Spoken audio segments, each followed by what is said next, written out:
Hey, what is up guys? So today I got something a little bit cool that's a little bit different that we haven't really talked about. Going into the next format, I know a lot of you guys don't like link summons, so I want to put together a compilation of decks, and this is definitely going to be one of them. I think this deck has a lot of potential. This is Malefic Kaijus, a really good combination to mix them up to battle the new stuff that's coming out. I think it has a decent chance, not only because you have cards like Skill Drain, which can absolutely just shut down your opponent. It's basically like a win condition in itself when you're playing Malefic Kaijus. And Kaijus, they're already pretty anti-meta, let's be honest here. And we got the Dark Holes, we got Regekis, and we can definitely finish off our opponent quite fast, looking into what people are going to be doing with link summons, because going into the next formats, I feel like because so many people are going to mash so many monsters in their decks just to be able to get out those link monsters, I feel like this could be a really good deck for you guys. So anyways, I'm going to showcase off a few real plays.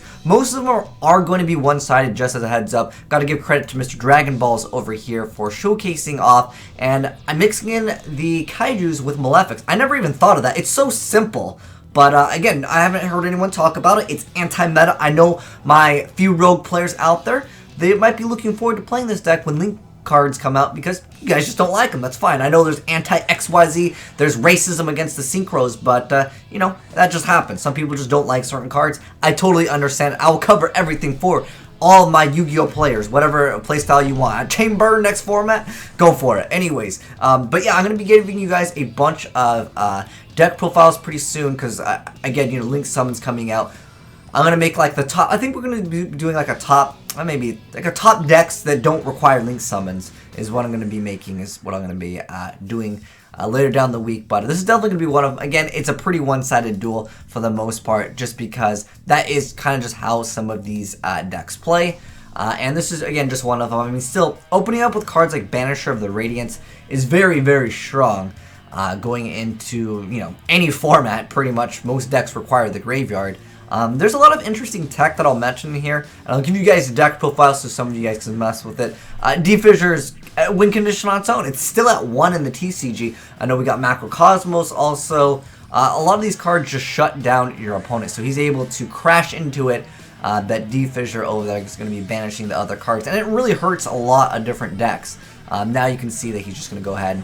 I get a Kaiju, you get a Kaiju. Now, I do want to say that there's a lot of improvements that can be made, and obviously, without the graveyard, his deck is not going to be looking too good. But we got another quick little replay. Again, most of these, that's just how these anti-meta decks are, whether it's turn 1 or waiting in multiple turns. If the anti-meta deck wins, guys, it's usually because the opponent cannot even play. Look at that, just quit immediately, because you can't do anything, really. You're just going to go to minus with some of those plays. I felt like you could have set a card at least for one turn. But anyways, I think this is a really good deck. I don't feel like I really need to get any more replays with this, because I felt like, again, most of them were pretty one-sided, but that's just how these decks are. Here's his deck profile. I feel like we could definitely make improvements on it. I know Lure of Darkness is at multiple in the TCG, so I feel like it's a pretty good mix-up. I feel like you could have added a little bit more Darks. Interesting choice to add Necroface in combination with Pot of Cupidity. But also, there's another card called Kaiju Waterfront. Or actually, I'm sorry, it's Kyoto Waterfront. But I think this card could definitely be pretty good as well, being able to put the counters and add the Kaijus. Plus, it also is a field spell, so that works really well. I feel like Terraforming is also a great card in this deck. He has a lot of these like automatic shutdown win condition cards, also D-barriers, kind of an expensive card also with Pot of Cupidity. I think you can still make this deck relatively budget. We didn't see it in the game, but sometimes Thunder King, just summoning one Thunder King can win you the game as well. So many decks these days like to search. But anyways, I think we could definitely make some improvements, but I want to go over the deck profile as is, and then we'll talk a little bit about other improvements we can make to this deck. So first off, we got 3 copies of Malefic Cyber-Dragon, 3 copies of Malefic Stardust, 2 copies of Raidan, the multi-dimensional Kaiju, we got 2 copies of the Sea Turtle, 1 copy of the Mad Flame, 2 copies of Beast King, works really well with Skill Drain, 2 copies of Banisher, 2 copies of Thunder King, 2 copies of Necroface. Then we got 3 Mound of the Bound Creator, so this really protects your Malefics from getting destroyed at all. for the most part. They can't be targeted or destroyed by card effects, so that really helps out. And then if a level 10 or higher monster on the field destroys a monster by battle and sends to the graveyard, whoever controls the destroyed monster has to take 1,000 damage. And then when this card is destroyed, you can add Divine. It's not relevant for this one. But next up, we got Allure of Darkness set to 2 Pot of Cupidities, 2 copies of Uninterrupted Kaiju Slumber, 1 Dimensional Fissure, 1 Upstart Goblin, 1 Raigeki, 1 Book of Moon, 3 copies of Dimension Bear, 1 Solemn Warning, 1 Skill Drain, 1 Soul Drain, 1 Vanity's Emptiness, and 1 Macrocosmos. So this at its core, guys, is a very anti-meta-ish deck.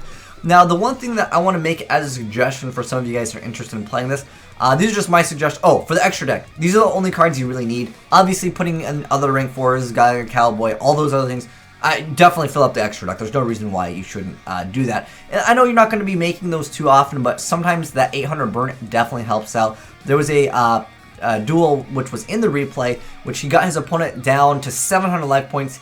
It just randomly, it helps out definitely, so I definitely can recommend it. Also, Necroface, at the end of the day, it is just a huge beater, and it becomes relatively good when you have 1 Pot of Cupidity.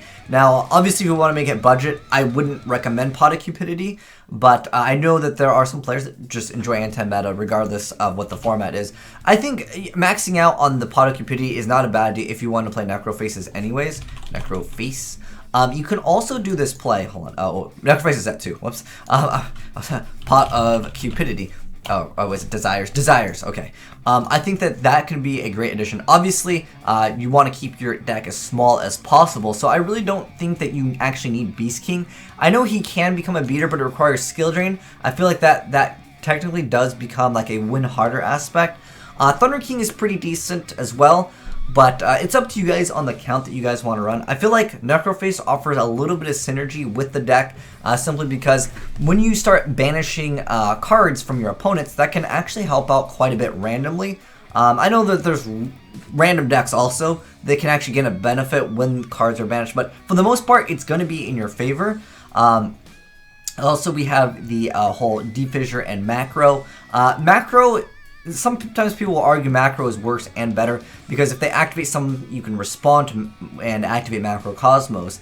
But the thing is that Macro can't actually get destroyed, because it can technically special summon a card. Even if you don't have that card in your deck, your opponent can still negate it if it was like a card that would stop something from being special summoned. So that's just a thing I wanted to mention. I think the D-Barriers are very good because they lock your opponent out of the turn. I feel like the Defissure, the Macro, and the Banisher, yes, they can win on their own. Same thing with Thunder King. It's kind of up to you guys on how you want to play it, but I definitely don't think Beast King is, again, very necessary for the deck. There's also another quick little combo I wanted to mention. It's called Gold Sarcophagus into Necroface. A really simple combo is to activate Gold Sarcophagus, select Necroface, you would then banish the cards, you would then add Necroface later on, and then you can actually activate Allure of Darkness, and then get rid of the Necroface, and then from there, you can actually summon the other Necroface, and at that point, you're looking at a lot of attack, potentially. But I don't know how I feel really about the Necroface in the deck. If you want to speed against your opponent, I mean, yes, it's 3,000, but you have to have this. It's one of those conjunctional cards, because not only do you have to have the Necroface, but you also have to have this. But there is 3 copies of it. It's kind of up to you guys how you want to run it.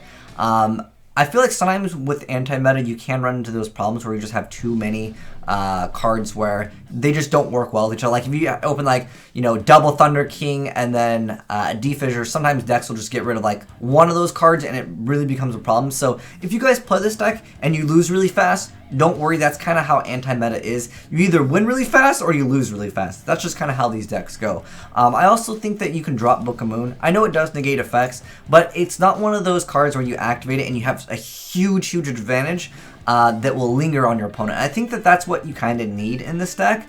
Although with cards like D-Barrier, you prevent things from coming out, because the problem that you can run into with Malefics is they have this effect where there can only be one face-up Malefic, and then other monsters you control cannot attack. So it can happen with some of the cards where you would flip it face down, you still have to attack into that card and you cannot finish off your opponent. And that's the main problem that I have with cards like Book of Moon.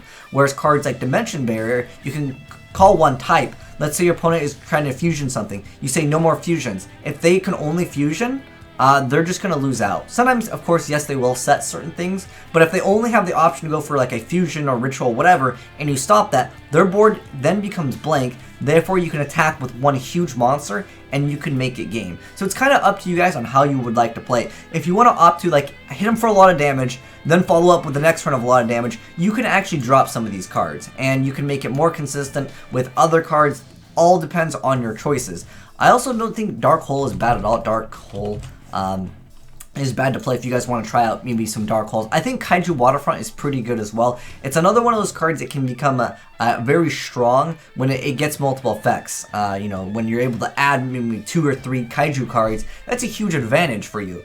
Also, I think that running multiple copies of Uninterrupted Kaiju Slumber could be a great option for you if you guys want to go for that build where you are going to be destroying all the monsters. If you want to go for like a Dark Hole, then follow up immediately. I even think you could maybe get away if you wanted to maybe drop one of these, add like 2 copies of Terraforming, and maybe 2 copies, I don't know, 1 or 2 copies of Waterfront. This could be an excellent way to, you know, finish off your opponent as quickly as possible. But again, with some of these Malefic cards, the problem you'll run into is if they just set a monster. So that's why I feel like Dark Hole could also be very strong as well. When you're just clearing the board, hitting for like 3 to 4k, next turn you hit for 3 to 4k, and you're just going to finish off your opponent. So it all comes down to your playstyle and how you want to play the deck. But I'm totally up to you. You know, I'm totally open to more suggestions for different builds of this. But I definitely think that this has a lot of potential going into Link Summon format where you are preventing your opponent, again, from just like making anything, hit them for a lot of damage, follow up next turn, do it again, and just secure victory. But you guys can let me know your thoughts on this deck. I definitely think it'll be on my top 10 of decks that will be good that require no Link Summons in the future. But anyways, that's it for the deck profile. And, you know, obviously you guys can mix whatever you guys want to do, but I think it's a great mix-up. But anyways, thanks for watching, guys. If you enjoyed the video, make sure you guys give a like button a titty slap and hit that subscribe button if you're new for more Yu-Gi-Oh content.